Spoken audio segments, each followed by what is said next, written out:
Thank you. Yeah. When we get to the section, if you want to go up.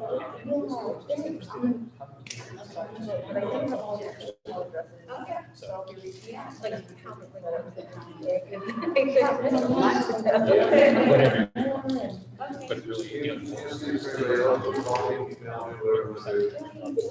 I mean, I will. So if you want to share. Seriously. Right after the board game. Yeah, basically. Well, it's so funny because I'm so we were all like, yeah, thank you. Where do I go? So like, it'll be a very beginning. Just I'm gonna have to do my ballot early because I'm doing it before. Oh, yeah. So if I just finish,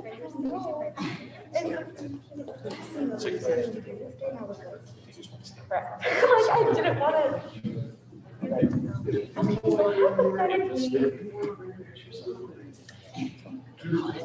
Oh, I will have. All right, thank you. Thank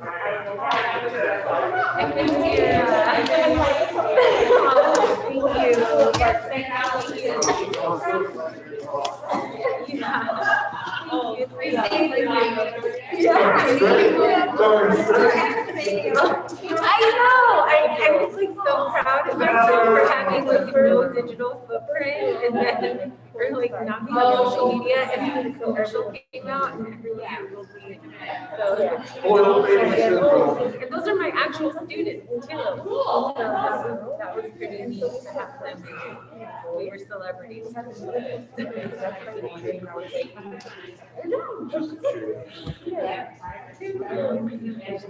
Always like, I'm gonna have to go. It's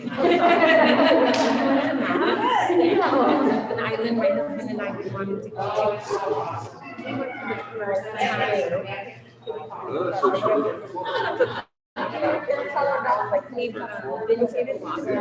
they've been to the water. I don't know. What are you gonna do? Not the same at all. So, yeah, back in now. With the seniors,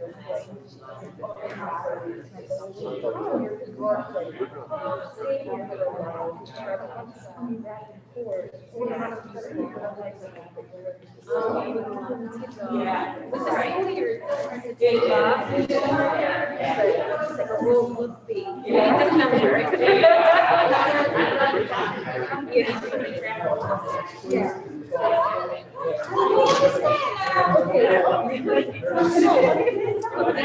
Nice meeting you. Well, that's another question. That's another. Like, how's the accent?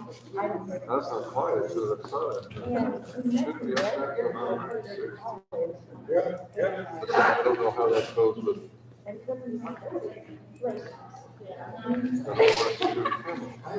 Hi. No, good, thank you. So when we were in Hawaii, we signed up with one of our friends that Yeah, he was gonna retire. He wanted to retire. He's from I'm good. That's a How did they go? I know. But it is crazy though, because now he's like, so he's like, whatever he is, but he's like, over some other island. It's really he's got to travel, a lot of travel.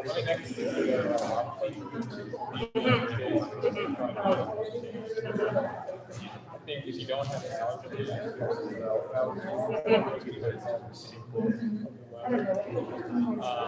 what I find most right. Cheaper,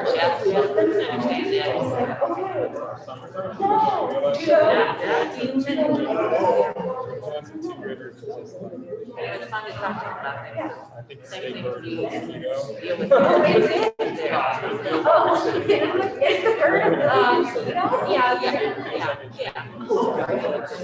Yeah. You did on their machine. All that same kind of stuff. Yeah. That's what I've heard. I'm like so petrified. How you doing? How many people threw up?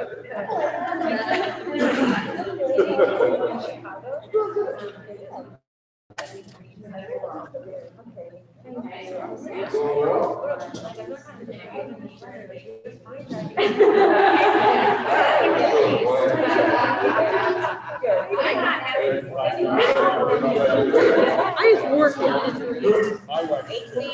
We have no one here but employees. So I need to work a couple more years. Otherwise I'll be buying out my retirement. I can't afford it now. Okay. You ready to get started? We'll be in touch.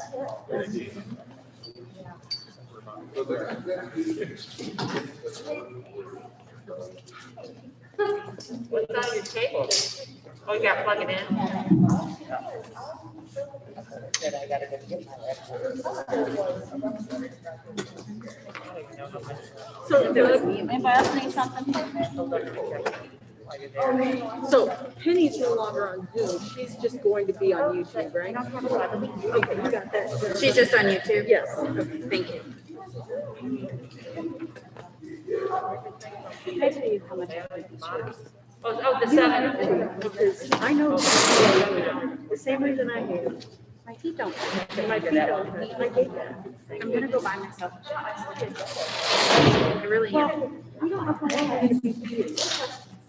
I will like for that stuff. Do you want me to bring your kids? Because then I sit like this. You're not careful. I'm gonna bring my own. I'm good. Eating I'm just sitting on your couch. I'm good. All right. Good evening, everybody. Moving into our work session and 2.01 under our reports, I'd like to report a few announcements. We like what's coming up. Well, not all the good stuff that we usually have. So we have our board meeting next Thursday, starting at 7 o'clock here again. On Monday, the 15th, President's Day, school will be closed. On March 4th, we have our next work session starting at 6. And March 11th, we have our business meeting starting at 6. Principal reports, correct? Yes. Okay. And before we move on, I would like to turn it over to Dr. Kilbride. Yeah, thanks, Ms. Introduce Long. the guests. Sure. Board members, you had asked back in the summer to meet our new assistant principal at Iveland. If you remember that Ms. Indira Larios-Bell, she was hired in the midst of COVID. She's coming to us from California.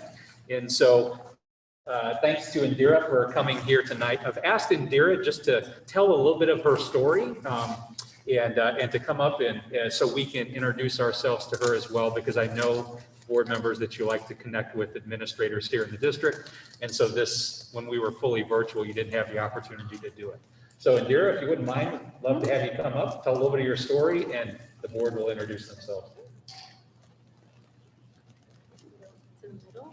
Middle's fine, yeah. Okay.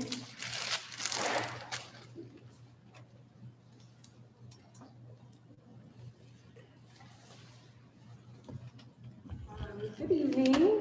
My name is Indira Larios-Bell. I am the assistant principal at Iveland Elementary School. I am born and raised in San Francisco, California, and I am in St. Louis because my husband got a job down here. So we made the move over this summer. It's been full of lots of good things. I'm really enjoying my time at Iveland. Everyone's great. It's nice to have the students back and get to know them and see them. So I started in education as a middle school teacher in Los Angeles Unified School District. Then I came back to San Francisco and I continued to be a teacher, but in elementary school in a bilingual classroom in San Francisco, which was nice. With the little kids, I really wanted to stay in middle school, but there were no openings. So I was like, oh, fine, I'll go to elementary.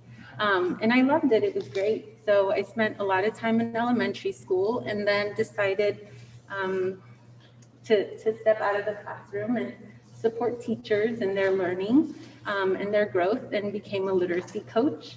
After which I thought, impacting school change at a greater level was important as well. So I went to UC Berkeley and got my administrative credential there. And then became an administrator at a pre-K-8 school. So it gave me lots of experience from the tiny little ones. We could take kids in diapers, and then, the big kids who were, 15 years old leaving us in 8th grade. And then I transferred to a high school, which served solely newcomers. So that was really exciting and very different from, working with preschool students to now working with big high schoolers. So I'm pretty fortunate that I've been able to see education play out in, our littlest kids, pre-K all the way to high school. So I feel really fortunate to have had, all that exposure. And bringing that experience, here to St. Louis has really helped me, adjust in crazy times of COVID, being in a new city, a new state, a new school, building relationships with staff, and just, what brought me to education was really, I'm a first generation college student, the first in my family to attend and graduate from college. So my mom always told me, education is your way out, and it's going to be how you're going to get a better life and, help others have a better life. So I just always carried that with me, and chose to be an educator, and here I am.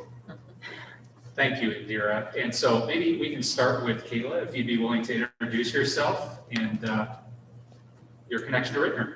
Oh yeah, so my name is Kayla Baker. I am the student representative. I'm a senior at Ritenour. How deep do you want me to go? Just is that good? Whatever you wish, Kayla. Well, I guess I'll go a little deeper. I love Ritenour. It's an especially different. I'm sure you've noticed that, but there's just a huge sense of community here, and everyone's very supportive. We have a very unique set of values and morals, and I'm really happy that you're here. Welcome. Thank you. And she's our very first student on the board. Nice. Yes. So I'm Ruth Greco, and my parents graduated from here. All their 9 children did. All the 10 grandchildren of theirs did, and now we're on our 4th generation. So don't have anybody at Iveland, but Wyland is where they are. So we're so happy you're here. I have a question for you. Since you have a Hispanic background, is that helping with the parents over at Iveland being able to communicate? Yes, definitely. definitely Yeah. helping bridge the language gap and the language barrier.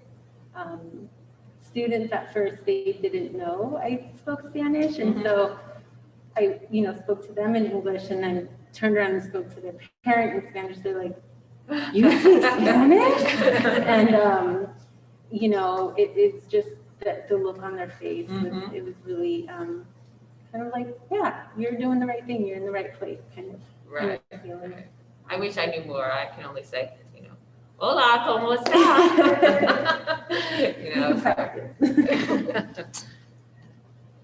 Good evening, I'm Lisa Glover Jones. I am director on the board.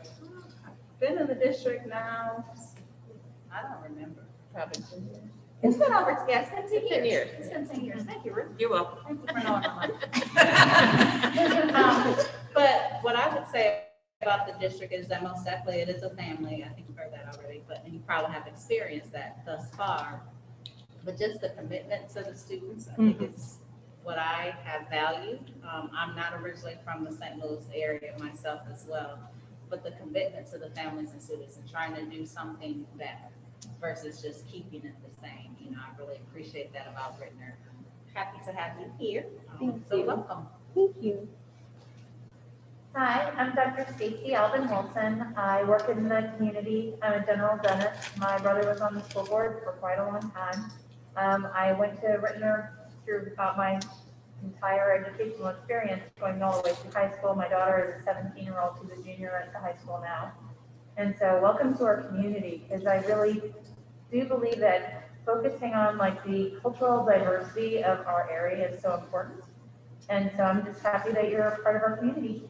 Thank you. Hi, I'm Jennifer Lonis. I've lived in the community my entire life. I think I moved out for a beat and then, you know, into an apartment somewhere and came back. And, I have twin 14-year-olds who are at the high school. And I can say I love the community. It is amazing to see not just the dedication from the teachers and the staff, but the connection that they make with the students is so important. So just your story about being able to connect to the parents and everything is absolutely fantastic. So thank you for that, and we're happy to have you here. Thank you. Happy to be here. Good evening. I'm Dr. Brad Thomas. I'm a 1977 graduate of Ritenour High School. Like several others here, I've lived here all my life. My 3 kids graduated here as well. And it's really good to have you here and have you with the tools we need to help our kids.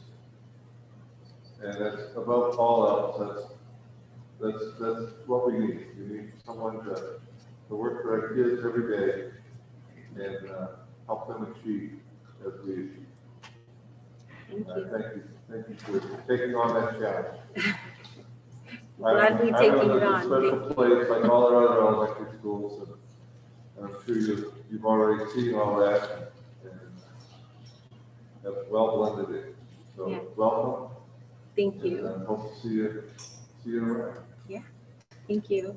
Your turn, Orlando. I was gonna say, not to put him on the spot, so.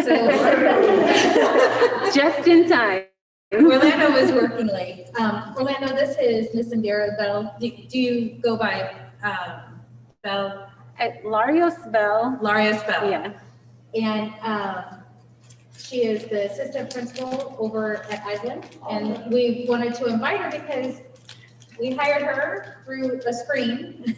And so this was our way to actually meet her since we're a little bit more open and now and everything. So we were just introducing ourselves and telling her a little bit about ourselves. So if you wanted to take a second, sorry. No pressure. Great. Thank you very much. My name is Orlando Wilson. I am finishing up my first time with the board. I've been in the district since 2003. I've had 4 children in the district, all graduated in private sector. And then basically just that active parents involved in a lot of field trips and what have you, and got to like this stuff with kids over the years. And thought it'd be a good idea just to see what it's like from this side, which I wanted to social. And I also worked at the park. Kind of do both sides, you know, being here as a parent and a board member, and then working inside of the school district. So, a unique viewpoint, a point of view on me, and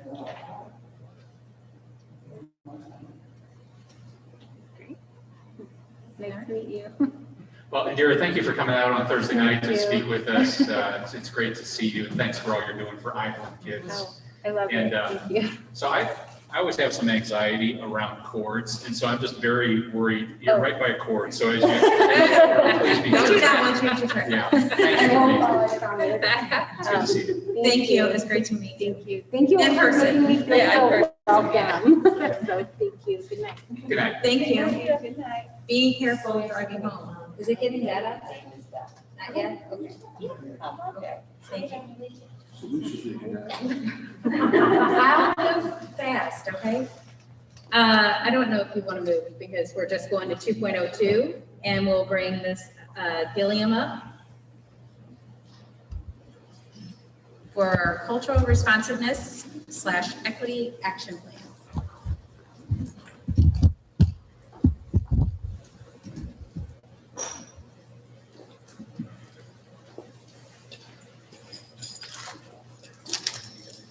Okay, thank you. Good evening, everyone. Good evening. So today is just kind of to give you a timeline around the cultural competency work that we are doing as a district. Okay, help. On the left-hand side. Oh, nope, that always helps to turn things on. There we go. Okay. There you go. So we know our vision and our mission. And the two pieces of the equity statement that this particular part of the work speaks to is number 1, about prioritizing our interactions, and 3, about teachers embedding cultural competency. And so we know that if our teachers are competent with cultural fluidity and confident in their work, that will lead to student success. So what is cultural competency and why are we doing this? So there's an author by the name of Zaretta Hammond. She has written a book called Cultural Responsiveness and the Brain, Cultural Responsive Teaching and the Brain, I'm sorry. And she defines culturally responsive teaching as an educator's ability to recognize students' cultural displays of learning and meaning, and teachers making meaning to respond positively and constructively with scaffolds to connect what the student knows to the education. And the point she's getting at is if a teacher knows and understands where a student is coming from, then they can use that material and information to build on in order to help students gain success. So why are we doing this? Well, I know you can't really see those numbers very clearly, but if you look at the top left, that's our teacher demographics, and the light blue is the teachers, is the white teachers in our district. And that percentage is 84%, or 83%, I'm sorry. And then if you look at the bottom right, those are our student demographics. And so our Black students, of course, are at 41%, Latinx at 23%, Asian 1.3%, Indigenous 0.3%, Pacific Islander 0.1%, and multiracial 8.6%. And our white students are at 24.9%. So the point that this image is showing is that we have a teacher demographic that is very different from our student demographic. And so we want to support that demographic with some cultural fluidity. So to that end, we've created our equity statement, and now we're at the point where the work is really beginning behind what we are doing. And so here's our timeline for how we want to implement that those pieces of cultural competency. So we have a meeting set up in March with our group. The group is made up of teachers, office professionals, and administrators. I'm trying to think if there's someone else in that group. Yeah, we have some support staff that are related to technology in that group as well. And that group, we're gonna have just an introductory meeting in March to kind of let people know what the plan is. And then in April, we are having a meeting to kind of develop that common definition, develop the characteristics of what does that look like for a teacher to be culturally competent. And then in May, we're gonna have a 3-day workshop. We are working with Jamie Wellborn from St. Louis University, and she's going to help us really define what that work is going to look like, kind of in a broad view, and then help us really build it particularly to Ritenour. From there, we have the work groups that will be split up according to our PBTE, which is the performance-based teacher evaluation. And so those work groups will begin to clarify what that competency will look like in each aspect of the PBTE.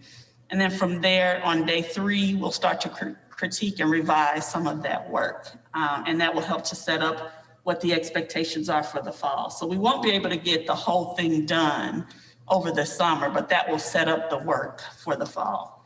So in the fall, those work groups that will start in the summer are going to come together, have a check-in, have some group work time to kind of calibrate around what's been done so far.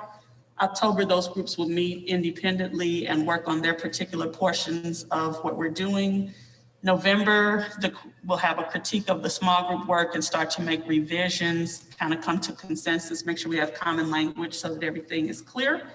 And then in December, finalize that work in the draft with the understanding that in either January or February of 2022, we will present a final draft to you and talk about how it's connected to the PBTE to support those evaluations. And so then at that point, it will be for you all to review, of course, and if there are any revisions, clarifications, things that we need to add or revise, we will do that. And then we will bring it back to make sure that we're all on a common footing with what we're thinking.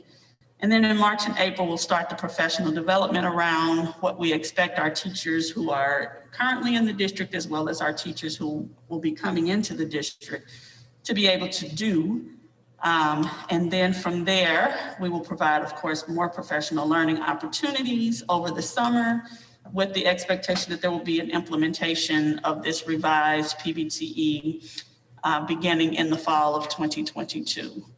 And we'll also, I think I skipped a piece that we're going to try to pilot, that's right. We're going to try to pilot a little bit of this starting in April or May of 2022 so that we can kind of get a feel for how it's working, what supports do teachers need, what supports do buildings need in order to implement.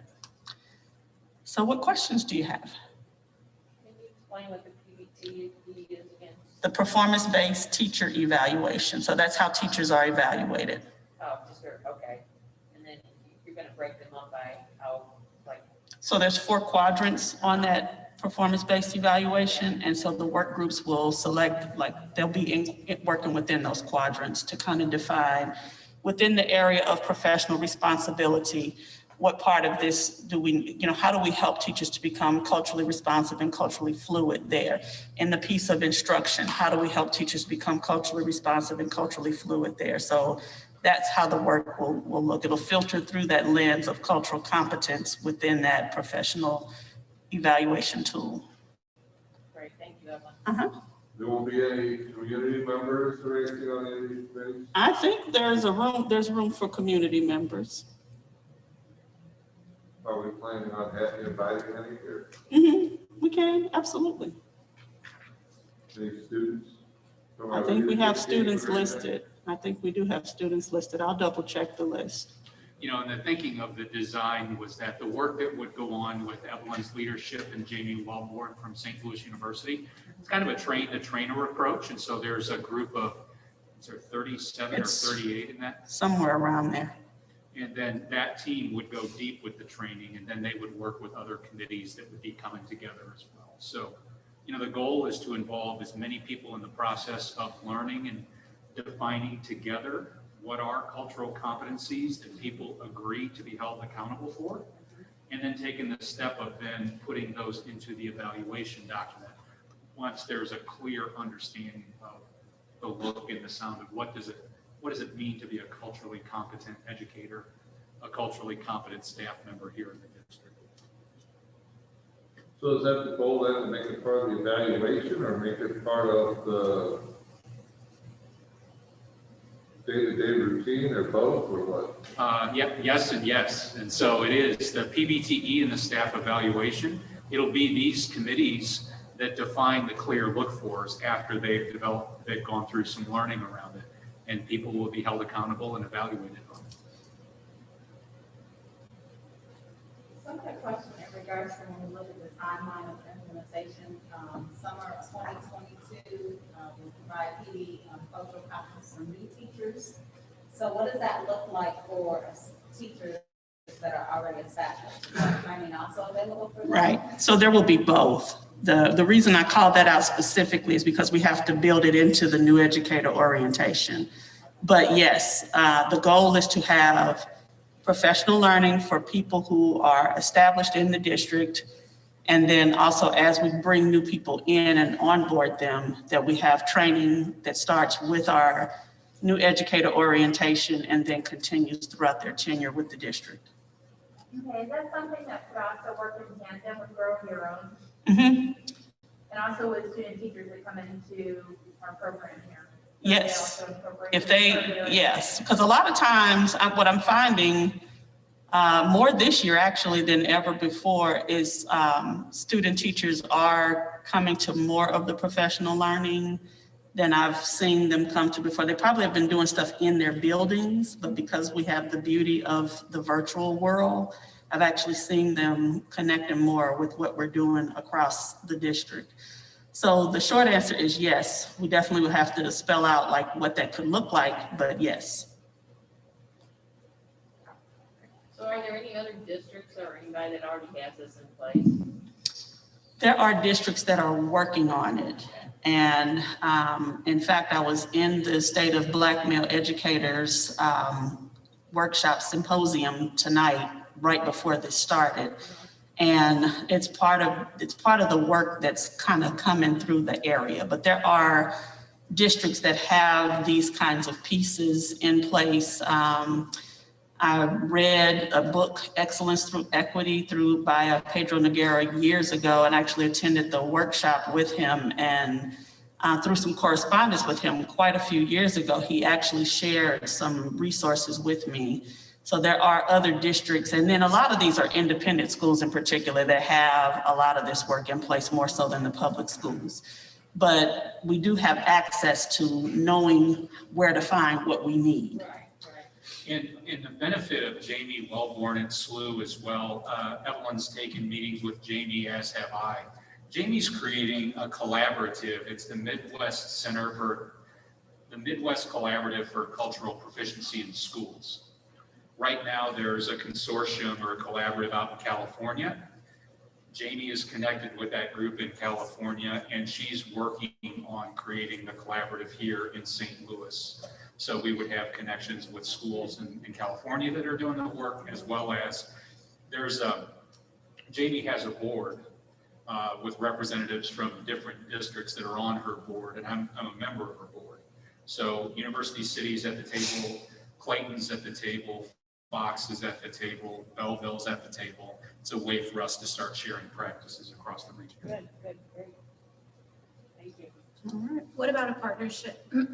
Excuse me. What about partnering with the HR department so that we're making sure that these are part of or understood when we're doing our interviews and bringing in new teachers, new staff too? Mm-hmm. Well, Dr. LaChance is on the committee, so Okay. I'm sure that we will make those connections. Good. Okay. All right. Any other questions? Okay. Thanks, Thank everyone. you. Thanks, Ellen. All right, moving on to 2.03, we have our budget update with Mr. Lindhorst.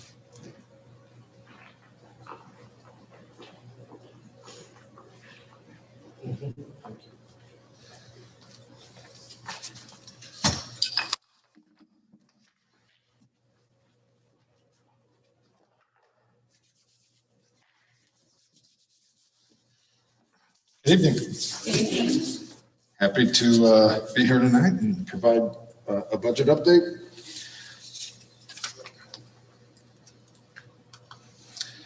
So again, we cannot meet our vision or our mission without the resources that are provided mostly by our taxpayers, but also by the state, although that's also taxpayer money. And as far as our new equity statement, when it comes to finance, what we try to do is allocate resources so that we can provide students the supports that they need, not just based on an equal allocation. So here is our current budget. Again, our original budget, we had about $166,000 surplus at the beginning of the year. Some adjustments have already been made, and we're at about $165,000 operating deficit at this point. But again, as we've talked before, we always have a good budget recapture where sometimes the revenues will come in higher than we have budgeted, and most of the time our expenditures come in lower than what we budgeted. And so we've followed that conservative approach. And I anticipate that again this year. There's many items that due to COVID are a struggle, but there's a lot of things that we are not spending as much money on either. So as Evelyn said, some of the virtual things provide some advantages. And one is teachers are able to teach virtually and not as many illnesses, so we'll be way under budget on substitute teachers. When we look at next year, as far as revenue goes, this year, 2021, is a reassessment year. And based on the residential market at this point, I would anticipate a high residential growth, average new construction. And then, but I do anticipate a significant decrease in commercial property. Commercial property is not assessed the same way as residential property. There's not an ongoing market for commercial property, and it's valued more on a revenue basis, the revenue it generates. And with the economic downturn we've seen due to the pandemic, I anticipate, and the assessor has already warned us, even last year, late spring, he already warned us that those values will drop because the revenues obviously have dropped for many businesses. Even if they're still in business, their revenues have dropped. So many of those commercial buildings will be assessed lower. As far as the total assessed value, well, we'll have to see. I'm not sure where we're going to be in the end. And I don't anticipate a recoupment rate. Usually we'll make that computation after reassessment, after people protest their taxes and refunds are given. So this is a reassessment. My thing says non-reassessment. Yes, I'm sorry. I fixed that after it got posted. Okay.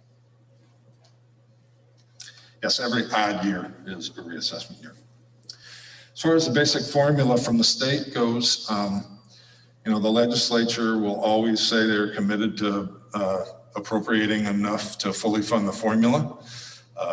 The governor in a state of state address last week said the same thing. It's not taking very much. I think it was around 8 million or something to fund, because we're having the same state adequacy target as this year.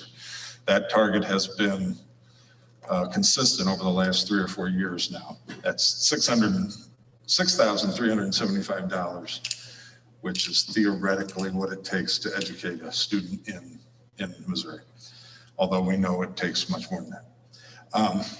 So any change would be to a growth in weighted average daily attendance, which I don't really anticipate if we have any change. One of our goals is to increase our attendance rate. And so until that happens, we probably won't have much change in our weighted average daily attendance. Sales tax, some would think surprisingly, has continued to increase even in this year. It's looking like we're going to hit budget and maybe a little higher. So I would anticipate that once everything gets back to a more normal state of things, that we will continue to see increases in sales tax. And the legislature is also talking about taxing goods purchased on the internet. So we'll see how that comes out. Purchasing items that are purchased, taxing items that are purchased over the internet. So they say it's a real disadvantage to the retailers with the brick and mortar retailers. So they're really pushing this session to try to get some tax. Many states do tax internet sales. Missouri does not at this point. So as far as expenditures go, salary increases will begin soon with our NEA talking about salaries, but as we've talked about before, and we continue to try to maintain competitive salaries and benefits in the area because we want to retain and recruit the best educators and all employees that we can. one of the biggest benefits that we have is health insurance. And again, one advantage of the COVID is that everything's so locked down that there's not a lot of procedures that people do. I'm missing the word right now, but elective procedures. Thank you. So our experiences in the whole insurance trust are running well as in the district. So I would be looking at a 2 to 4% increase, and that would only, 140 to 280,000 increase. And that is after what I am anticipating a membership credit this year because the insurance trust has had a couple good years. They have a high balance. And so we've been talking about a membership credit for those of you that have been around for a while. We issued, the insurance trust issued 3 in a row, probably 6, 7 years ago, starting probably 7 years ago for 3 years straight, just giving some of those balances back to the member districts of the insurance trust. And so we're looking at doing that again this year. Well, so the rates, we get a membership credit back, but then the rates are not affected. So we get money back, which will offset our expenditures for this year. Next year, the rates would still increase. We always want to keep the rates to really reflect what the current costs are. So we're really just giving back balances back to the districts as a credit. And part of the reason is we want the premiums to reflect the actual cost because we do state law requires that retirees pay the same amount, and so we always want to keep the rates at a consistent basis. So we will, as we have been the past few years, we'll be reviewing programs for efficiencies and possible reductions. We'll keep the allocations the same based on enrollment projections, and we'll try to limit the growth in other areas to current operations and existing contracts, although, again, we'll be looking at everything on an equity basis, as we always have, and see what each school needs based on their student population and the students they have. Again, we'll talk about salaries to remain competitive in the region, and we'll review extra requests, but so the last couple of years I've said they probably won't be approved. I'll just say this time, not likely to be approved. We're in a better place. And this is showing you the budget activities like we always do. We'll be starting soon, sending out those allocations, and schools and departments can start working on their budgets. And of course, the board will hopefully approve the budget in June. Any questions? Not necessarily about budgets, okay, but the stuff that happened at Marvin and then the stuff going on at the support center, how's that impacting our budget? So actually, Mr. Smith has done a great job and on repairs and maintenance this year are under budget, so we're okay on that. Marvin, so the pipes related to the HVAC system are old, they are rusting, and periodically we have a break and a leak in them. So that will be one of our priority schools when we start issuing contracts from the Proposition S bond issue. And we've replaced, through the last couple of years, during doing those repairs at Marvin, we've replaced probably 25% of the pipe inside now. I was hoping we were a lot closer than that, but the pipe, the infrastructure and pipe that you think is in a school is probably 5 times what you think. So, and those are those infrastructure items that we need to do. They're not really visible to students and teachers and parents, but they're the things that we have to do in order to keep the school operating like we want it to. So Husky Sports Center is coming along. You know, we're fine on the budget. Again, I anticipate we'll have a budget recapture and the credit back from health insurance. So we'll be fine on the budget. What about Kratz? How are they doing? I'm sorry, Kratz what? Kratz, the fix there. Yes, so Kratz is, other than a cafeteria wall, interior cafeteria wall that will be fixed over spring break, it is all fixed. The other room that really had the bad leak, was fixed right away. And they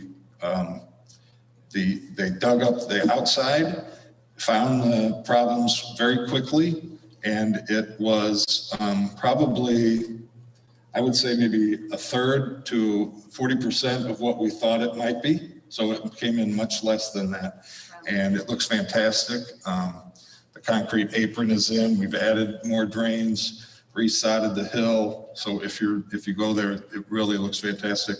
And that should handle the problem for years to come now.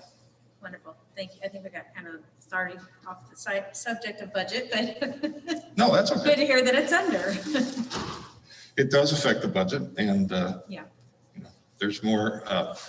I have more responsibilities than just finance, so that's fine. Thank you. Do we have a timeline of when Wapner will be done with their work around the bubble storage area? Some of that is contingent on. So, for instance, the fire sprinkler pipe has been in the building for at least 3 weeks now, maybe longer. We're still waiting for Missouri American Water to come out and hook up from the pipe coming out of the building to the main pipe in the street. So, you know, how long ago did the board approve that contract? Yeah, so we're still waiting for Missouri American Water on that. There's other items that what they call authorities having jurisdiction add on to us. So, for instance, we're going to have to replace the whole sidewalk on our entire property because that's what St. Louis County Highways is requiring us to do.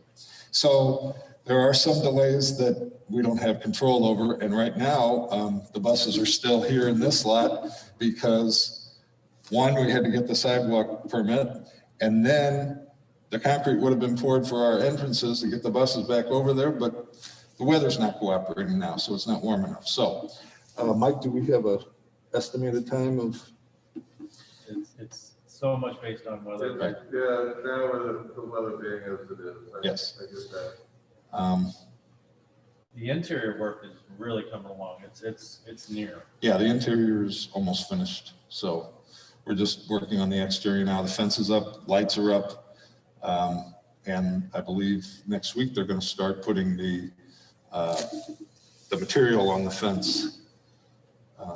So we're getting there. It's getting closer. And then as far as the plantings go, I'm not sure what temperature they need to wait so that, you know, we can put those trees in. 37 and rising. Oh, I'm sorry. So 37 and rising has to be for the concrete. So that's probably not going to happen next week from what I understand either. So, but it won't be too long if we can get a Missouri American Water to come out. And we had some other issues with the ramp going down to the storage.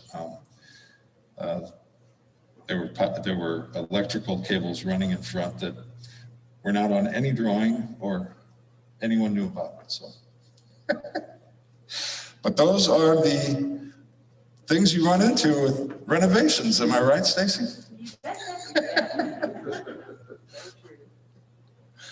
It will be, I think it'll be very nice. I think everybody will be very happy with the outcome once it's finished.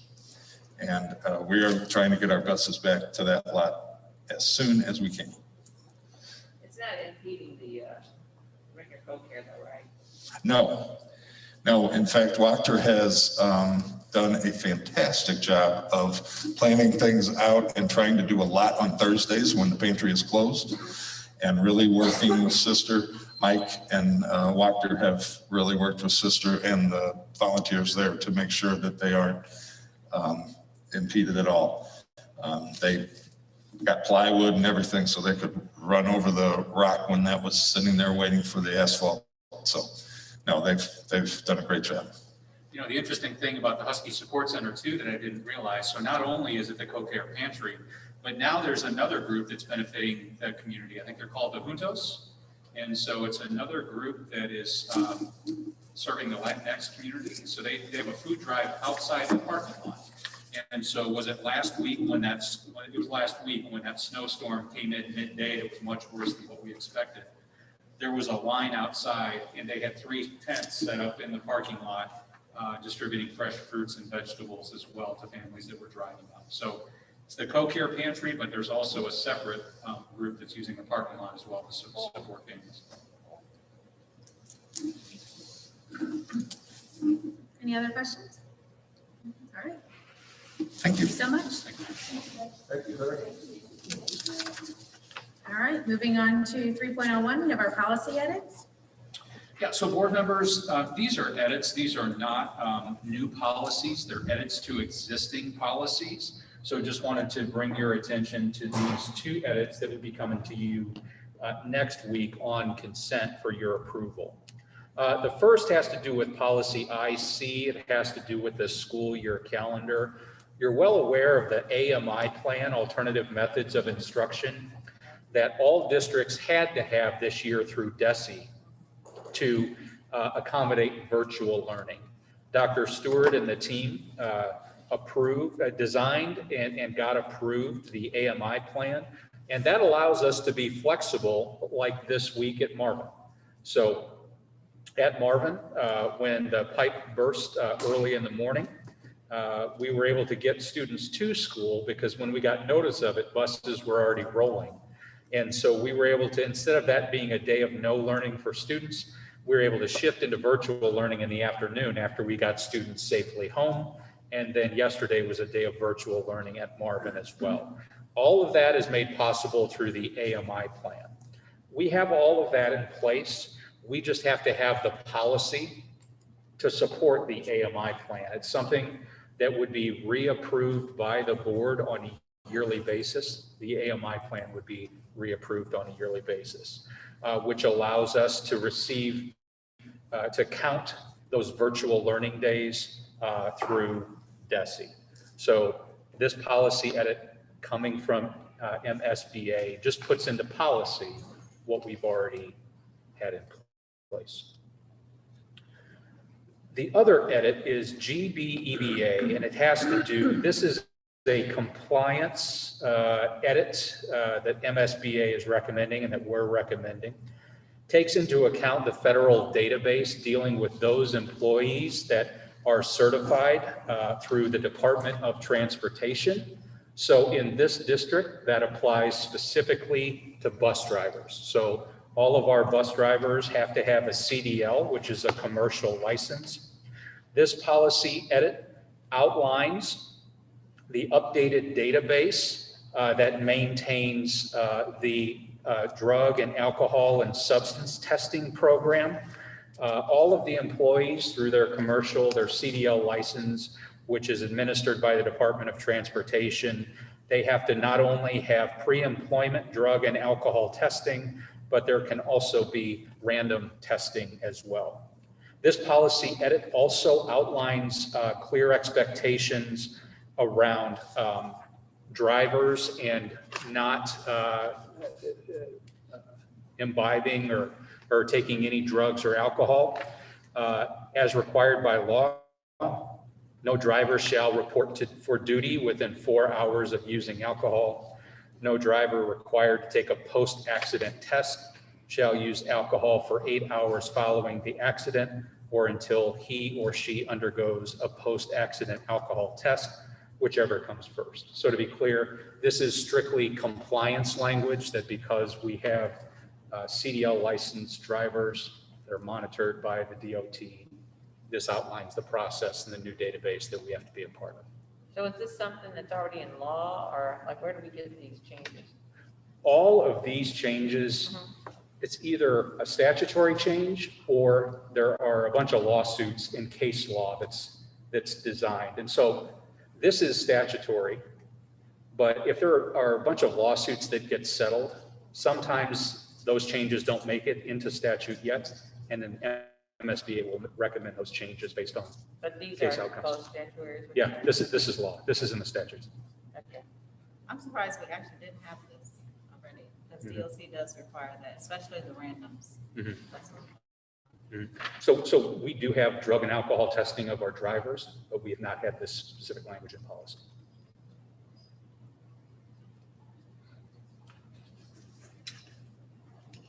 These edits will be coming to you next week. Any other questions? I should have put that in the memo to you, Dr. Kilbride, but when I did talk with Mr. Sanker, he said we're currently doing all these and the bus drivers are aware of everything, and I should have put that in that paragraph, but I didn't. So this isn't new, it's just being put into our policy. Does that answer your question? She's saying it wasn't, the practice is not new, it just wasn't in the policy.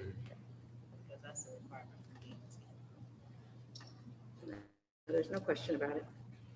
All right, the agenda for next week? So board members, Mike has pulled up the agenda for next week. So we've got a school of the month, and that is Hake Middle School. So students from Hake are going to be here and present to us. We'll also have students from the International Welcome Center that will give a presentation to the board here tonight. International Welcome Center was scheduled to be a school of the month back in the fall. There'd been some changes in staffing at the IWC, and we just want to make sure that the students were well prepared to deliver a quality presentation, because there were some nerves there for them. And so we gave them a little bit of grace and pushed their presentation back. So it'll be Hake. It'll also be the IWC. We'll have reports in my LAC report. I'll share that the next scheduled, actually the first scheduled meeting of the LAC this year is going to be on the 19th of February.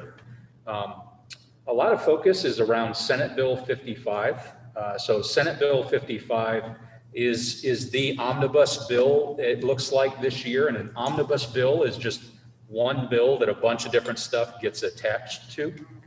It's sponsored by Cindy O'Loughlin and board members. When we were together last year at the MSBA event, if you remember, it was Senator O'Loughlin that spoke.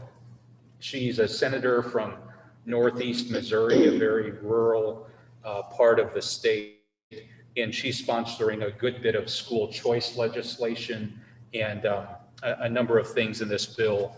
She's the one that said kids will do whatever is right, because that's how kids are, right? Yeah. So she received some pushback from the group, and I remember our conversation at the table. Senator O'Loughlin is pushing it, not only school choice, there's a tax credit voucher program that's built into Senate Bill 55, charter expansion, virtual expansion, and the virtual expansion would take the school district's role out of the MOCAP selection process, where if families are seeking one of the MOCAP providers, they just apply directly through DESE, and then DESE would reroute the funding for that student directly to the virtual provider. There's a provision for board member recall, where board members could be recalled by some provision of a vote. And there's also a provision around homeschool students. If we have homeschool students, we would have to allow them to participate in our athletics and activities.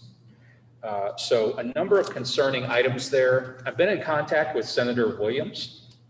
Senator Williams and Senator Shoup are the two senators that support us. Reached out to Senator Williams to voice my personal concerns. In the Friday memo tomorrow, board members, I'll push out more information to you. And if you agree that some of the tenets of this bill are of concern, I'll push out the contact information for Senator Williams as well as Senator Shoup if you care to reach out to them as well. Yeah, we got an alert from it in the MSBA on all this to contact our senators. You know, Jefferson City is a busy place right now. There was a filibuster that happened earlier this week where the conversation went into about, I think, 5 a.m. So it went overnight till 5 in the morning. And then Senator Shoup was chairing her committee the next morning at 9. So it's just great to see that people are working on our behalf and pushing back on some legislation that has the potential to be quite damaging. So I'll speak more on that in the LAC report next week. Next week, we will be having the appointment of the student representative that was selected. Her name is Janiyah Scott. So Jennifer has reached out to Ms. Scott, and we'll be seating Ms. Scott next week on the board. Look forward to working with you this summer if you approve to look at the process for this selection, to see that process, how it can be inclusive and incorporate more components. But we're looking forward to incorporating Ms. Scott to the board. I think she'll be a great student representative. We'll go over the board meeting calendar for this next year. We need your approval to confirm the dates of the board meetings. We'll have some personal recommendations, an open session, and then there's a small number of items on the consent agenda that would be coming to you. Next week, we will have some closed session items. We'll have a recommendation coming to you next week, and I'll share more about that in the Friday memo. That's the agenda for next week. Okay. Any questions? All right.